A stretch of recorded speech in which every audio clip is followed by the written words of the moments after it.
Good morning and a very, very happy morning. We are reading The Psychology of Money written by Morgan Housel. We are on page number 35 और chapter number 3 शुरू हो रहा है जिसका title है Never Enough.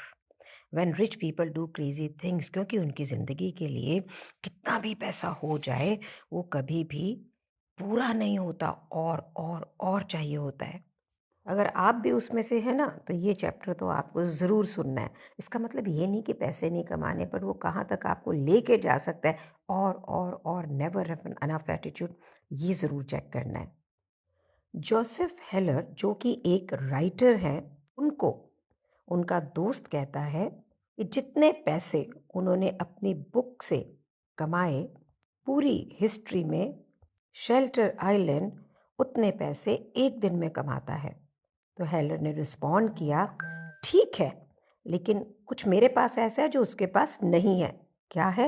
Enough, यानी काफ़ी है। राइटर कहता है मैं स्टंट था। एक सिंपल एनफ, एक शब्द अगर हम देखें कि एलोक्वेंस वर्ड है, क्यों? क्योंकि फर्स्ट वो बताता है कि मेरे पास ज़िंदगी में बहुत कुछ है, और सेकेंडली वो कहते हैं हेलर इससे ज़्यादा एक्यूरेट हो ही नहीं सकता था, क्योंकि इस समय जो हमारी समाज का जो क्रिटिकल एलिमेंट है ना, वो जो वेल्दिएस्ट हैं, जो हमसे सबसे पावरफुल हैं, ऐसा लगता है कोई लिमिट ही नहीं है वहाँ पर, कोई एनफ नहीं है वहाँ पर। तो शब्द एनफ, राइटर कहता है, ये बहुत स्मार्ट है और ये बहुत पावरफुल है, और वो रियल लाइफ के 2 एग्जाम्पल बताता है कि जब आपकी ज़िंदगी में एनफ नहीं लेके आते हो तो होता क्या है। यहाँ पर पेज नंबर 37 पे एक रियल लाइफ एग्जाम्पल है रजत गुप्ता फ्रॉम कोलकाता, जो बचपन में ही अनाथ हो गया, उसके पास कोई भी प्रिविलेजेस नहीं थे, और जिसकी ऐसी बिगनिंग हुई हो, वो अगर 40 वर्ष के अंदर सीईओ बन जाए मैकेंजी का, वर्ल्ड की सबसे प्रेस्टिजियस कंसल्टिंग फर्म, और रिटायर करे 2007 में, इसके पास में यूनाइटेड नेशंस में रोल हो, वर्ल्ड इकोनॉमिक फोरम में रोल हो, जो बिल गेट्स के साथ मिलकर फिलेंथ्रोपिक काम कर रहा हो, तो 5 पब्लिक कंपनीज के बोर्ड ऑफ डायरेक्टर्स में हो, आप ये समझ लें कि गुप्ता कोलकाता के स्लम से बड़ा हुआ एक दुनिया का सबसे सक्सेसफुल बिजनेसमैन था जो लाइव था, और उसके पास एक एनॉर्मस वेल्थ थी। कई लोगों ने उसको $100 मिलियन तक रिपोर्ट किया। इतना पैसा कि राइटर कहता है कि उसका 5% एनुअल रिटर्न मैं सोचूं तो उसको हर घंटे $600 24 घंटे दिन के अंदर अपने आप इनकम में जनरेट होते थे। जो वो चाहता अपनी ज़िंदगी से कर सकता था। लेकिन रजत गुप्ता बनना चाहता था बिलियनियर, और वो बहुत बैडली बनना चाहता था, बहुत ही जुनून था उसको उसके लिए। तो उसने एक ल्यूक्रेटिव साइड हासिल की। गोल्डमैन सैक्स एक बैंक जो एक फाइनेंशियल क्राइसिस में थी, तो वॉरेन बफे ने सोचा कि वो उसके अंदर $5 बिलियन को इन्वेस्ट करेगा ताकि वो बैंक सरवाइव कर जाए। गोल्डमैन के बोर्ड में गुप्ता था। जैसे ही उसको ये पता लगा कि ऐसा होने वाला है, उसने पब्लिक होने से पहले इस ट्रांजैक्शन को एक हेज फंड मैनेजर राजारंत्रम के द्वारा उसके 1,75,000 शेयर्स को खरीद लिया।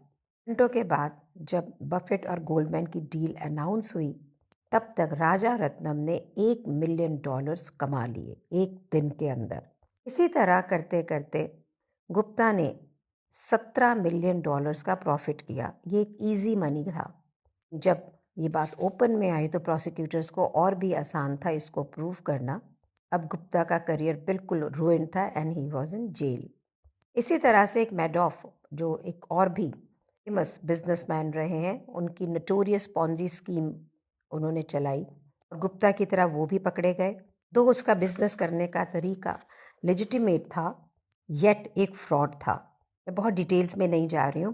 प्रश्न ये उठता है कि गुप्ता और मैडॉफ जो है, जिनके पास में हंड्रेड्स ऑफ मिलियंस डॉलर्स की ऑलरेडी पैसा था, उन्होंने अपना सब कुछ क्यों रिस्क कर दिया और पाने की चाह में? जो लोग पैसा नहीं है, बिल्कुल एज में रहते हैं, वो क्राइम कमिट करते हैं, वो तो समझ में आता है, लेकिन व्हाई दीज पीपल? उन्होंने सारी चीज़ें, जेल में पहुंच गए, इतनी ज़्यादा वेल्थ, प्रेस्टीज, पावर, फ्रीडम सबको ख़त्म कर दिया, क्योंकि उनकी ज़िंदगी में ये शब्द एनफ नहीं था। ये एक एक्सट्रीम एग्जाम्पल्स हैं। राइटर कहता है कि hedge fund, long term capital management के इतने सारे ट्रेडर्स ऐसे थे कि जो हज़ारों मिलियन डॉलर्स हर रोज अपनी वेल्थ के अपने ही फंड्स के अंदर लगा देते थे, इतना रिस्क लेते थे ताकि वो और पा सकें।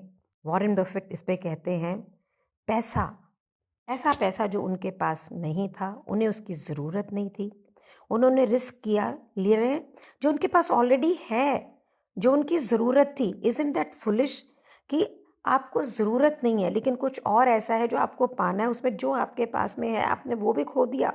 ज़िंदगी में जो आपके पास में इम्पॉर्टेंट है उसको आपने खोया जो आपके लिए इम्पॉर्टेंट नहीं है। Does it make sense?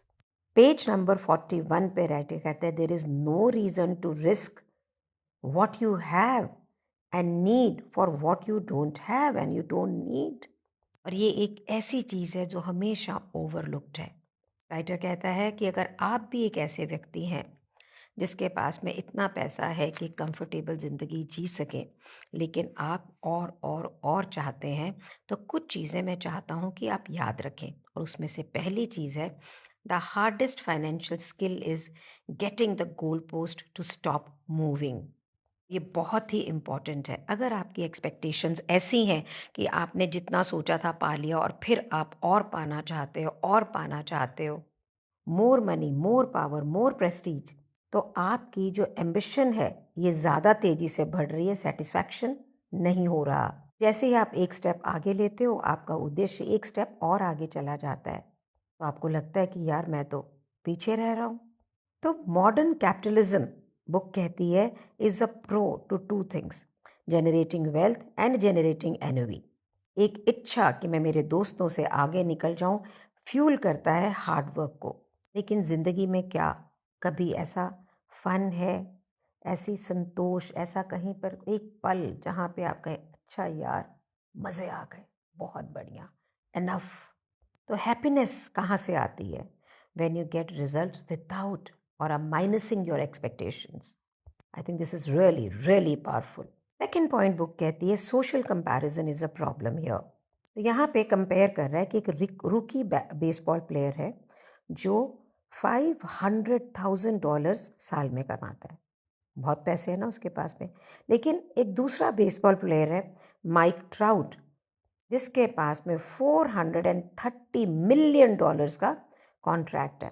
अब अगर हम कंपेयर करें तो जो रूकी बेसबॉल प्लेयर है वो तो बिल्कुल ब्रोक है। इसी तरह से $36 मिलियन अगर आप हर साल कमा रहे हैं, isn't that N insane money? कितना पैसा होता है।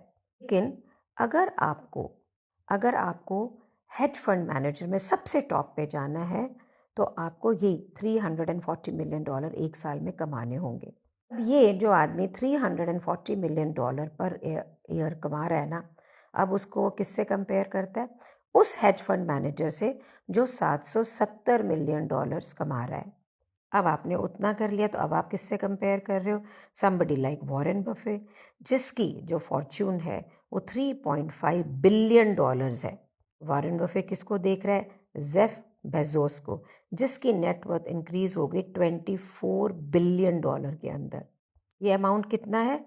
जितना कि एक जो रुकी बेसबॉल प्लेयर अगर पूरे साल में कमाता है ना, उतना पैसा वो हर मिनट में कमा रहा है। पॉइंट क्या है? पॉइंट ये है कि जो ये सोशल कंपैरिजन की सीलिंग है ना, ये इतनी हाई है कि आप यहाँ पे कभी भी पहुँच ही नहीं सकते। ये एक ऐसी लड़ाई है जो कभी जीती नहीं जा सकती। और इस लड़ाई से जीतने के लिए अगर शुरू करना है तो एक्सेप्ट करें कि हो सकता है आपके पास आज भी एनफ हो और बहुत सारे लोग जो आपके आसपास हैं उनसे आपके पास ज़्यादा है। राइटर कहता है, मेरा एक दोस्त जो हर बार लास वेगास जाता है कसिनो में खेलने के लिए, उसने एक बहुत ही सीजन प्लेयर से पूछा क्या तरीका है, कौन से कसिनो में खेलें, कैसे खेलें, क्या खेलें। तो ये सीरियस प्लेयर और डीलर ने बोला, सिर्फ एक ही तरीका है लॉस वेगस में जीतने का कि जितनी जल्दी आए हो उतनी जल्दी ही बाहर निकल जाओ। तो कहता है बिल्कुल यही है कि अगर आप जो ये कोशिश कर रहे हो कि जितना उसके पास है मैं भी उतना करूं, तो आप जिद कर जाएं अगर आप हैप्पी रहना चाहते हैं। पॉइंट नंबर 3 में अब आगे चलते हुए वो कहता है, enough is not too little. अगर आपको ये कॉन्वर्जेसन ऐसी लग रही है कि आपको अपॉर्चुनिटी छोड़ने को बोला है, टेबल पे कोई पोटेंशियल है उसको छोड़ने को बोला है, तो राइटर कहता है वो ठीक नहीं है। एनफ एक रियलाइजेशन है, ताकि आपकी जो ना बुझने वाली एपेटाइट है, जिसमें कभी संतुष्टि नहीं होती, और आप एक ऐसे पॉइंट पे पहुंचते हो कि बाद में रिग्रेट करते हो कि हाय मैंने ऐसा क्यों किया। बहुत बार ऐसा देखा गया है कि लॉजिक नहीं ट्रांसलेट होता है बिजनेस के अंदर, इन्वेस्टिंग के अंदर। बहुत से लोग रुक ही नहीं पाते हैं कि भाई और चाहिए। वो रुकते तब हैं जब वो बिल्कुल टूट चुके होते हैं या उनको फोर्स किया जाता है, सर्कमस्टेंसेस ऐसे हो जाते हैं। तो अगर आप में ये क्षमता नहीं है कि आप बस हर पैसा चाहिए चाहिए उसको आप कंट्रोल कर सकें इस इच्छा को, तो ये इवेंचुअली आपको पकड़ के ऐसी डायरेक्शन में ले जाएगी शायद जहाँ आप जाना ना चाहें, बाद में रिग्रेट करें। Then writer is saying the fourth point is कि there are many things never worth risking no matter the potential gain।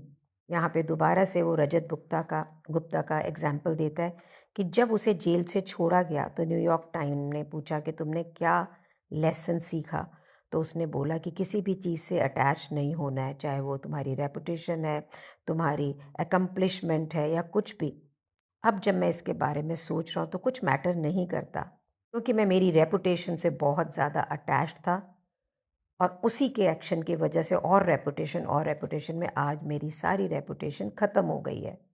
Writer कहता है मैं जानता हूँ कि रेपुटेशन इनवैल्यूएबल है, फ्रीडम, इंडिपेंडेंस ज़िंदगी के अंदर वो भी अमूल्य है, फैमिली और फ्रेंड्स वो भी अमूल्य हैं।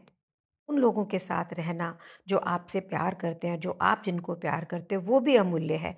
आपकी ज़िंदगी में आपकी खुशियाँ भी अमूल्य हैं।